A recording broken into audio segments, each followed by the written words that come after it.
स्वागत आहे। आपल्या सगळ्यांना माहीत आहे की 2024च्या निवडणुका येत आहेत आणि त्या अनुषंगाने तयारी पण सुरू झाली। पण लोकांमध्ये मनात एक प्रश्न आहे की ही जे आपलं वोट खरंच आपण ज्यांना वोट देतो त्यांना जाते आहे की नाही जात आहे। तर इंडिया अगेन्स्ट ईव्हीएम यांनी अनेक ठिकाणी जाऊन लोकांसोबत भेटीगाठी घेतल्यात, आमची चर्चा झाली। त्याच्या ह्या सगळ्या चर्चेनंतर एक गोष्ट लक्षात आली की लोकांना ईव्हीएमवर भरोसा नाही। दुसरा एक महत्त्वाचा गोष्ट लक्षात संभ्रम निर्माण झाला की आपण ज्या लोकांना वोट टाकतो त्यांना पोहोचत नाही तर आपण कशाला वोट टाकायचं। त्याच्यामुळे ही पॉसिबिलिटी वाढली की एकंदरीत इलेक्शनचं वोटिंग पर्सेंटेज तुम्ही पाहत असाल तर हळूहळू कमी होत आहे। कारण लोकांना वाटते की आपण वोट आपल्या व्यक्तीला दिलं तरी दुसऱ्याला जातं। तर लोकांमध्ये एक अवेअरनेस निर्माण व्हावं, वोटिंगचं पर्सेंटेज वाढावं। त्याच्यानंतर लोकांच्या मनात जो गोंधळ आहे की ईव्हीएम से सेट होती है आणि खूप साऱ्या गोष्टी तुम्ही जर पाहिल्या तर हे सप्टेंबर महिन्याचं 2023चं सुप्रीम कोर्टाचं एक हे आलेलं आहे। त्याच्यात त्यांनी मान्य पण केलेलं आहे की ईव्हीएमला हॅक करता येऊ शकते। त्याचं पत्र आहे ना 13 जजमेंट। तर असे सगळे जजमेंट नाही 13 नाही 23चं पण आहे एक जजमेंट। तर ह्या सगळ्या गोष्टीत आम्हाला वाटलं की लोकांचं प्रबोधन व्हावं, ईव्हीएमच्या विरोधात जे लोक लांबन देशात होत आहेत त्यांचा एक फ्रंट बनावा आणि देशभरात ईव्हीएमच्या विरोधात हा लढा उभा करावा, म्हणून ही परिषद आपण या ठिकाणी आयोजित केली आहे। बाकी आमचे ॲडव्होकेट आकाश मोहन बाकी माहिती सांगतील। सगळ्यांचं हिंदी में बात करते हैं। आप सभी का बहुत बहुत स्वागत। आप समय निकाल के इस प्रेस वार्ता में आए। आपको ये बताने में हमें हर्ष हो रहा है कि सभी का स्वागत। आपका मैं धन्यवाद करता हूँ कि आप अपना बहुत बिजी समय निकाल के इस प्रेस कॉन्फ्रेंस में आए। और आपको बताने में हमें हर्ष हो रहा है कि कल यानी दिनांक 17/2/2024 को इंदौर मैदान में हम ऑर्गेनाइजेशन के लोगों ने इंडिया ईवीएम और उससे संबंधित समस्याओं के निवारण के लिए काम करते हैं। और हमारी जो डिमांड्स हैं, जो हमारी डिमांड्स है, उसमें सबसे बड़ा हमारा डिमांड है कि भारत देश में ईवीएम के खिलाफ जिस तरीके का रोष निर्माण हुआ है और लोगों को पूरे भारत भर के लोगों को ईवीएम पे विश्वास नहीं रहा है, तो उसके मद्देनज़र केंद्र सरकार ने, चुनाव आयोग ने और सुप्रीम कोर्ट ने इसका संज्ञान लेके ईवीएम जो है, ईवीएम के पद्धति से होने वाले इलेक्शंस को बंद कर देना चाहिए और बैलेट पेपर के माध्यम से ही चुनाव लेने चाहिए। दूसरा हमारा उद्देश्य ये है, हम ये चाहते हैं कि ईवीएम में जिस भी प्रकार की टेम्परिंग हो रही है, हैकिंग हो रही है, उस हैकिंग और टेम्परिंग को जो है वो कंट्रोल में लाया जा सके, उसे बंद किया जा सके। और तीसरा हमारा महत्वपूर्ण उद्देश्य है कि बहुत लोगों में एक बहुत बड़ा एक गैरसमझ निर्माण किया गया है। और वो गैरसमझ ये है कि अगर हम जिसे वोट देते हैं उसे वोट अगर जाता ही नहीं है तो हम पोलिंग बूथ पे जाके हमारे पसंदीदा हम मतदान क्यों करें। तो इस बारे में भी हम लोग बहुत व्यापक रूप से हम लोग जो है प्रचार प्रसार कर रहे हैं और हम लोगों को बता रहे हैं कि आपका वोट जो मैनिपुलेट किया जाता है वो दो तरीक़ों से होता है, एक मशीन और मशीनरी। तो हम जब मशीन और मशीनरी से निपटेंगे तो अगर आपने मशीन में भी वोट किया तो आपका वोट जो है वो जाया नहीं जाएगा, उसी को जाएगा जिसको आपने वोट किया है। आपके सारे वोटों का हिसाब बराबर होना चाहिए, ये भी हमारी मोमेंट है। अभी आप सभी के मन में एक सवाल होगा कि हैकिंग होती है या नहीं होती है। इस बारे में बहुत सारे लोगों की अलग अलग प्रतिक्रिया है, लेकिन मैं आपको सोर्स बताता हूँ, हैकिंग का सोर्स क्या है। और ये खुद सुप्रीम कोर्ट ने बोला है कि यही हैकिंग का सोर्स है। और सुप्रीम कोर्ट ने ये कहा है कि EVM machines are open to hacking, यानी ईवीएम मशीन हैक होती है। और सुप्रीम कोर्ट ने 2013 के जजमेंट में जब वीवीपीटी पैट का जब इशू उठा था, उसमें सुप्रीम कोर्ट ने इतना क्लियरली उन चीज़ों को नहीं बोला था। लेकिन मैं आपको बता दूं कि सुनिया नाम के एक जो हमारे एक्टिविस्ट है दिल्ली से, उन्होंने एक पिटीशन दायर की थी और उस पिटीशन का सब्जेक्ट जो था वो स्पेसिफिक था कि जो सोर्स कोड है जो ईवीएम मशीन में होता है, जिस माध्यम से सॉफ्टवेयर जो है ईवीएम मशीन का ऑपरेट किया जाता है और जिस माध्यम से सारी जो उस मशीन की जो प्रक्रिया और क्रिया है वो संचालित होती है, उस सोर्स कोड के ऑडिट के लिए एक पिटीशन दायर हुई थी, पीआईएल दायर हुई थी सुप्रीम कोर्ट में। तो सुप्रीम कोर्ट ने वो पीआईएल मोशन में डिसमिस की, लेकिन डिसमिस करने के जो कारण दिए मैं वो आपको पढ़ के बताता हूँ, इंग्लिश में बाद में हिंदी में समझाऊंगा, इससे आपको समझ में आ जाएगा कि क्यों मशीन पे रोक होनी जरूरी है। सुप्रीम कोर्ट ने क्लियर टर्म्स में बोला है, अ bench of chief justice of India DY Chandrachud and justice JP Pardiwala and Manoj Mishra said that source code of the software cannot be put in public domain as it will make the EVMs susceptible in hacking and to hacking। इसका मतलब supreme court खुद ही बोल रहे हैं कि अगर जो source code है अगर वो पब्लिसाइज या पब्लिक डोमेन में आ गया तो ईवीएम हैक हो सकती है।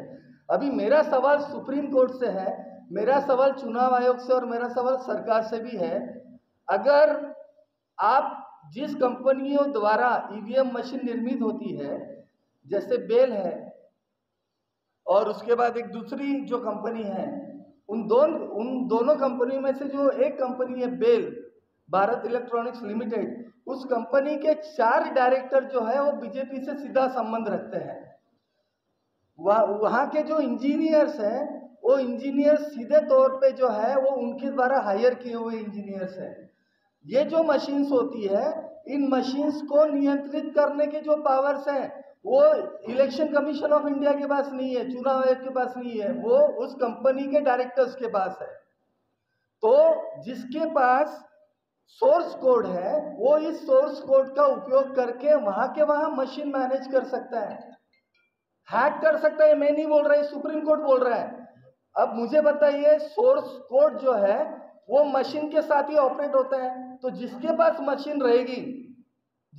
मशीन रहेगी उसी के द्वारा वो हैक हो सकता है। अगर पब्लिक डोमेन में अगर सोर्स कोड आता भी है तो वो हैक नहीं किया जा सकता क्योंकि मशीन उनके पास नहीं है। तो मशीन किसके पास है? मशीन बेल के पास है, मशीन चुनाव आयोग के पास है। उसमें दूसरा इंपॉर्टेंट मुद्दा आपको सबको ध्यान में लेना जरूरी है कि ये मशीन क्यों हमें नहीं चाहिए, कि चुनाव आयोग के अधिकार क्षेत्र में मशीन कब आती है? सिर्फ जब इलेक्शन होता है उसके 2-3 दिन पहले वो लोग मशीन्स लेते हैं। वो मशीन्स की जो तैयारी होती है, नॉमिनेशन फॉर्म, वो सारी चीज़ें कर जाने के बाद, उम्मीदवार तय हो जाने के बाद फिर वो मशीन जो है वो स्टोर रूम, कंट्रोल रूम से निकलती है। निकलने के बाद फिर उसी दिन शाम को वो जो स्पेशल यूनिट्स रहती है, स्पेशल फोर्सेस रहती है, उनके वो ज्यूरिडिक्शन में चली जाती है। तो इन सारी चीज़ों में उस ज्यूरिडिक्शन में जाने के बाद हम लोगों का ये कहना है कि आप 2 दिन में जो है इलेक्शन के सारे रिजल्ट क्यों नहीं डिक्लेयर करते?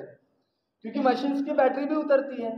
तो ये सारी चीज़ें जो है, ये सारी चीज़ों में किसी भी तरीके से गवर्नमेंट या तो फिर सुप्रीम कोर्ट या तो फिर चुनाव आयोग संज्ञान लेने के लिए तैयार नहीं है। और उसमें सबसे इम्पोर्टेंट मुद्दा ये है कि ये ईवीएम मशीन से एक हाथ से दूसरे हाथ में जाते रहती है और ये सारे जो हैंड्स है ये पूरी तरीके से केंद्र सरकार के हाथों में है। तो जब केंद्र सरकारी बेल चला रहा है, केंद्र सरकारी सेल चला रहा है, केंद्र सरकारी सारे चुनाव आयोग को नियंत्रित कर रहा है, तो फिर सवाल यह है कि सुप्रीम कोर्ट ऐसा कैसा बोल सकता है कि पब्लिक डोमेन में अगर सोर्स कोड जाता है, पब्लिक डोमेन में अगर सोर्स कोड जाता है तो वो हैक होगा। इसका मतलब हैकिंग तो एडमिटेड है, सुप्रीम कोर्ट ने तो बोला हैकिंग एडमिटेड है। अगर हैकिंग एडमिटेड है तो फिर पब्लिक डोमेन में आपको सोर्स कोड डालने में दिक्कत क्या है? तो ये काफी बड़े लेवल का षड्यंत्र है। और उसी के कारण अभी आपको 1-2-3 दिन पहले आपने एक न्यूज भी पढ़ी होगी। देखिए, मैं आपको बता देता हूँ, जो इलेक्ट्रॉनिक वोटिंग मशीन होती है उसके बारे में वो ज़्यादा बताने की ज़रूरत नहीं, लेकिन एक मैं थोड़ा सा आपको बता देता हूँ कि ईवीएम मशीन जो होती है, इलेक्ट्रॉनिक वोटिंग मशीन, उसके 3 यूनिट होते हैं जो आपको पता है सभी को। एक जो वोटिंग यूनिट होता है, एक वीवीपीटी पैड होता है, और दूसरा जो होता है इम्पोर्टेंट, वो होता है कंट्रोल यूनिट ना। वो जो कंट्रोल यूनिट है उसी में जो है सोर्स कोड होता है, सोर्स कोड का सॉफ्टवेयर उसी में होता है। और वो कभी भी किसी भी तरीके से आप रिजल्ट आपको दिखेगा वीवीपीटी पैट में 4 सेकंड 5 सेकंड के लिए कि आपने किसको वोट दिया, लेकिन वहां से कंट्रोल यूनिट तक अगर वोट को जाना है तो 5 मिनट लगते हैं। ये मैं नहीं कह रहा हूं, ये साइंटिस्ट कहते हैं।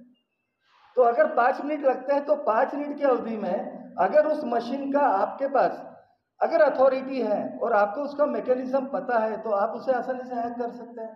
तो फिर हमारे वोटों का रक्षण हो कहाँ रहा है, हमारे मतदान जा कहाँ रहे हैं?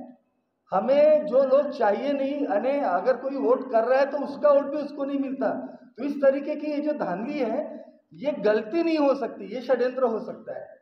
ये एक बड़ा सवाल है। दूसरा, आपको पता अभी आपको एक और मुद्दा में बता दूं कि अभी यहाँ केंद्र सरकार और बीजेपी के लोगों को पता चल गया है कि उनका पोजीशन क्या है। अभी देखिए, मैं महाराष्ट्र लोकसभा के चुनाव की बात करता हूँ। महाराष्ट्र लोकसभा के चुनाव में दुर्गम भाग, अभी एक नया उन्होंने एक डिसीजन लिया कि दुर्गम भाग जो है महाराष्ट्र के, वहाँ पे हम लोग मोबाइल टावर लगाएंगे, जिससे जो है वो जो मतदान केंद्र है, मतदान केंद्र में चुनावी प्रक्रिया से संबंधित जो वोटों की गिनती होती है उसमें आसानी होगी। अब मुझे बताइए, किसी भी टावर को आप अगर मशीन से कनेक्ट करने की बात कर रहे हो तो आप क्या कर रहे हो, आप डिवाइस से एक दूसरा डिवाइस जोड़ रहे हो।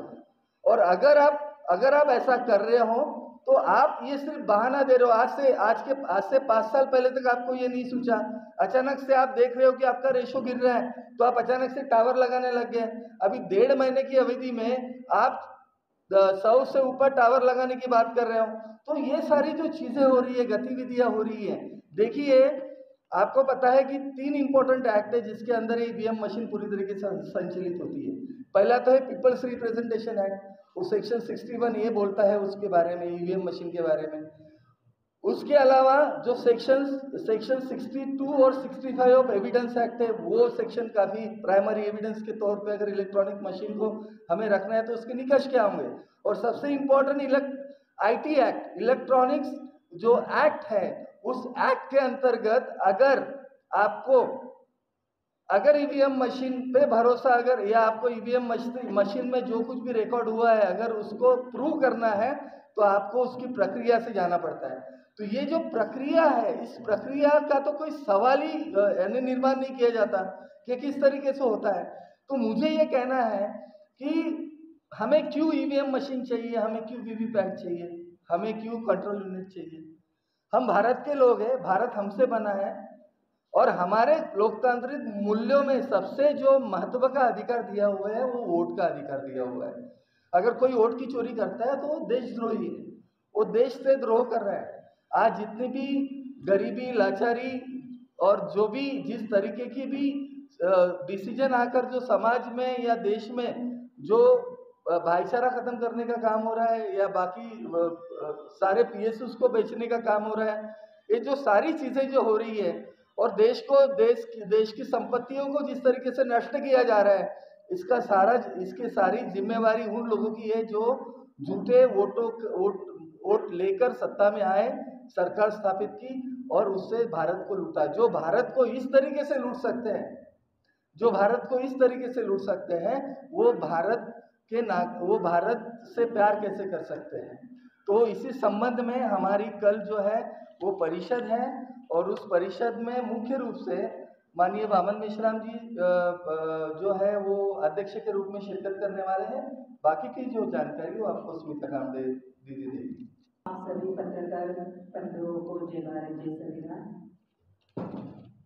अभी जो देश के हालत चल रहे हैं उससे बखूबी आप ज्ञात है और सही चीजें अगर इस समय पे आप नहीं दिखाएंगे तो ये देश तारकार हो जाएगा, क्योंकि सबसे इम्पोर्टेंट डेमोक्रेसी का स्तंभ आप लोग हो। जो परिषद होने जा रही है, इंडिया अगेंस्ट ईवीएम आयोजित यह परिषद है। अभी आपको एडवोकेट मून सर ने बताया कि ईवीएम में धांधली, मैनिपुलेट और हैकिंग कैसे होता है। आर्टिकल वाइज, सेक्शन वाइज आपको समझाया और सुप्रीम कोर्ट के केस लॉज भी बताए। खुद सुप्रीम कोर्ट ने भी ये मान्य किया, लेकिन फिर भी 84 से लेके 84 में सबसे पहला डिसीजन आया था सर्वोच्च न्यायालय का। 84 में 1984 में सबसे पहले प्रायोगिक तत्व पे ईवीएम मशीन भारत में आई थी, जिसका उपयोग केरला के एक शहर में किया गया। और जो एस.सी. जोस नाम के विधायक थे वो सिर्फ 123 वोट से हारे, और जो शिवम है वो जीत गए। तो उनको ऐसा लगा कि ये ईवीएम मशीन के कारण हुआ है, तो सबसे पहले उन्होंने चुनौती दी, वो कोर्ट में गए और कोर्ट ने उस समय ईवीएम मशीन मैनिपुलेट नहीं, हैकिंग होती है ऐसा जजमेंट भी दिया। तो जो 51 प्रावधान है जनप्रतिनिधि प्रोटेक्ट करने का एक्ट 51 और 59 जो है वो बैलेट का है। तो ईवीएम मशीन लाने के लिए उस समय पे जो शासक थे उन्होंने ईवीएम मशीन का प्रावधान किया 61 में, ताकि ईवीएम मशीन भारत में आए। और तब से फिर ईवीएम मशीन भारत में बनने लगी। उसमें आईआईटी के इंजीनियर्स जो एक्सपर्ट है उनको नियुक्त किया गया, और 2004 में पहली बार आधे से ज़्यादा राज्य में ईवीएम से चुनाव होने लगे, और 2009 में टोटली विधानसभा और लोकसभा के चुनाव ईवीएम मशीन के माध्यम से होने लगे। और खुद ये जो बीजेपी आज की रूलिंग पार्टी है वो खुद सुप्रीम कोर्ट में गए, सुब्रमण्यम स्वामी, और उनका कहना था कि 100% ईवीएम में धांधली होती है, और ये सरकार जो है कांग्रेस सरकार चुन के आई है वो ईवीएम मशीन के माध्यम से आई है। तो 2009 में वो गए और 2013 में सुप्रीम कोर्ट ने उसका जजमेंट दिया और ये मान्य भी किया कि ईवीएम मशीन मैनिपुलेट होती है, और उसके लिए उस समय के चुनाव आयोग से जो पैरवी कर रहे थे वो थे एडवोकेट, सीनियर एडवोकेट देसाई। उनका ऐसा कहना था, देसाई, उनका ऐसा कहना था कि ईवीएम मशीन बहुत ही अच्छी है, उसमें गड़बड़ी नहीं हो सकती। और बहुत से ऐसे प्रावधान देखने के बाद, दोनों पार्टी का सुनने के बाद सुप्रीम कोर्ट ने ऐसा फैसला दिया कि ईवीएम मशीन में वीवीपैट लगना चाहिए, ताकि जो मतदाता है उनको पता चले कि अपना वोट कहाँ पे जाता है।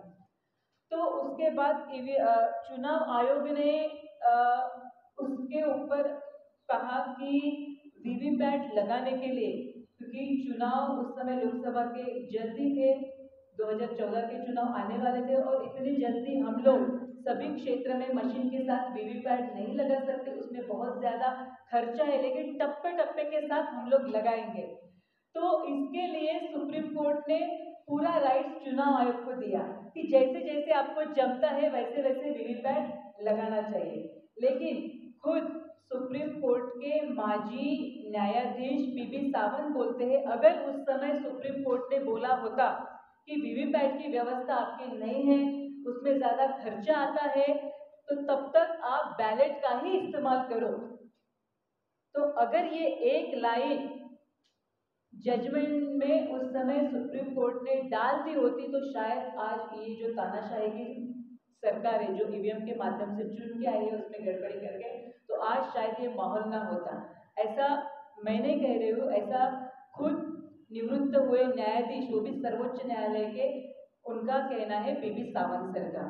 तो ये सभी घड़ामोड़ी है, और इस पार्श्वभूमि पे ये तो अभी प्रूफ हो चुका है। खुद जो एक्सपर्ट है सॉफ्टवेयर के डॉक्टर देशपांडे, जो ओबामा के सीईओ भी रह चुके हैं, चुनाव के समय वो उनका काम करते हैं, उनकी जब इंटरव्यू आप सोशल मीडिया पे देखेंगे वो वायरल हुई, वो एक्सपर्ट है सॉफ्टवेयर के, वो खुद भी बोले कि उनका कहना है कि हैक नहीं हो सकते मशीन, लेकिन मैनिपुलेट 100% हो सकती है। तो उसके लिए रिमेडी भी बताई गई उन्होंने। तो उन्होंने कहा कि वीवीपैट लगाने चाहिए, लेकिन वो वीवीपैट लगाने के बाद जो मतदाता है उसको पता होना चाहिए, वो पर्ची जो है उसको मिलनी चाहिए, मैंने जिस कैंडिडेट को वोट दिया है वो उसी को मिला है, ऐसा आश्वासित वो मतदाता होना चाहिए, लेकिन दुर्भाग्यवश भारतवर्ष में नहीं, ऐसा नहीं होता है। तो इसका मतलब यह है कि 100% ईवीएम में मैनिपुलेट करके ये सरकारें चुन के आती है। ऐसा मैं नहीं कह रही हूँ, ऐसे एक्सपर्ट्स बोल रहे हैं, डॉक्टर देशपांडे जो सॉफ्टवेयर के एक्सपर्ट है। तो साथियों, ये सब देखने के बाद आप लोग को पता है कि ईवीएम के अगेंस्ट में एक जनसैलाब पूरे भारतवर्ष में इसके खिलाफ आ रहा है। तो उसी पार्श्वभूमि पे इंडिया अगेंस्ट ईवीएम ये कोई आज की स्थापना नहीं है, जिसकी स्थापना हम लोगों ने 2018 से की। और उस समय में भी हम लोगों ने काफ़ी आंदोलन और सभाएं इस नागपुर की क्रांति भूमि में लगाई, और यह अभियान हम लोग मुंबई तक लेके गए। इतना ही नहीं, कोरोना के बाद जहाँ जहाँ पे भी हम लोग संविधान के अभियान चलाते, संविधान अवेयरनेस के अभियान चलाते, वहाँ पे हम लोग इंडिया अगेंस्ट ईवीएम का बैनर लगा के ईवीएम में कैसी धांधली होती है, गड़बड़ी होती है, ये जो सरकार है ये वोटों की चोरी करके और जनता का जो राइट टू वोट है, उसका फंडामेंटल जो हमारा राइट है, उसका बड़ी तादाद पे वायलेशन करके जनता को धोखा दे के ये लोग अभी सरकार में बैठे हैं। इसका हम लोग अवेयरनेस जहाँ जहाँ पे भी हमारा अभियान होता है, जैसे चैत्य भूमि हो, सिंदखेड राजा में जिजाऊ की जो जयंती रहती है वहाँ पे हो, ऐसे अनेक विदर्भ में हम लोग अनेक प्लेस पे गए, और हमारी जो इंडिया अगेंस्ट की टीम है उन्होंने यह जन जागृति की। और अभी जो चित्र दिख रहा है वो बहुत ही तानाशाही के, और इस देश को यहाँ की रूलिंग पार्टी लेते हुए जा रही है। और इसी पार्श्वभूमि पे हम लोग गत 1 महीने से लगातार ईवीएम के अगेंस्ट में लोगों को जागरूक करते हुए हम लोगों ने घोषणा की कि बहुत बड़ी तादाद पे हम लोग एक राष्ट्रीय परिषद ईवीएम के विरोध में लेंगे। और यह परिषद कल 17 फरवरी को हम लोग इंदौरा के मैदान में ठीक 5 बजे यह परिषद हम लोग ले रहे हैं।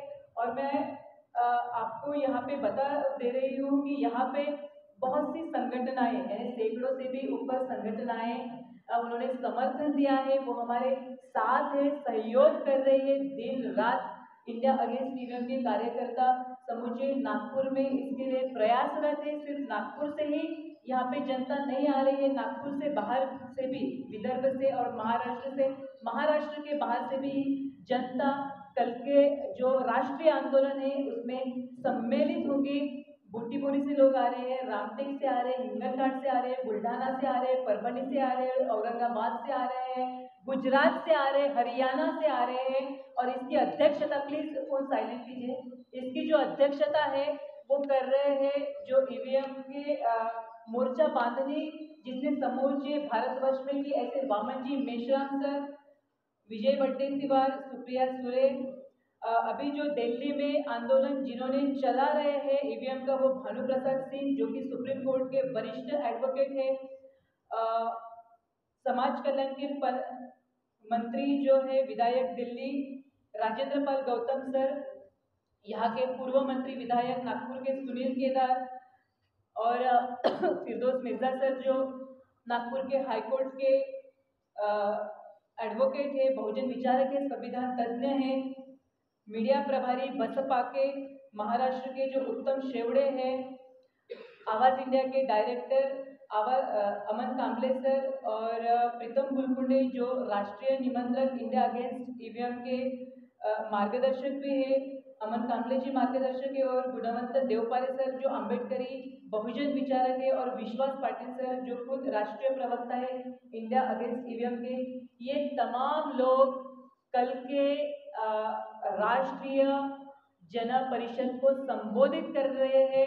और मैं आपको विश्वास दिलाती हूँ, ये इतनी बड़ी तादाद पे, लाखों की तादाद पे यहाँ पे जनसैलाब इंदौरा मैदान में आने वाला है। और देश की सबसे बड़ी इंडिया अगेंस्ट ईवीएम आयोजित ईवीएम विरोधी ये परिषद देश की सबसे बड़ी परिषद होने वाली है, जो कि नागपुर के क्रांति भूमि से होगी। और एक माइलस्टोन यह परिषद साबित होगी। और ये जो है ईवीएम हटाने के लिए और फिर से बैलेट में चुनाव हो, इसी के लिए यह जो परिषद है वो बहुत ही कारगर साबित होगी। तो मैं यहाँ उपस्थित तमाम पत्रकार बंधुओं को विनती करती हूँ इंडिया अगेंस्ट ईवीएम के माध्यम से, और तमाम जो ईवीएम विरोधी संगठनाएं हैं, सामाजिक राजकीय संगठनाएं हैं, संघीय और बीजेपी को छोड़ के जिन जिन लोगों ने इसको पाठिंबा दिया है, समर्थन दिया है, उनकी ओर से मैं आप सभी पत्रकार बंधुओं से ये दरख्वास्त करती हूँ, विनती करती हूँ कि ज़्यादा से ज़्यादा प्रकाशित, पब्लिश और महत्व इस ऐतिहासिक कल के न्यूज़ को देते हुए ज़्यादातर लोगों तक आप ये न्यूज़ पहुंचाइए, और आपके वर्तमान प्रेस और प्रिंट मीडिया में आप जो है ये जो न्यूज़ है वो पब्लिश करें। Thank you.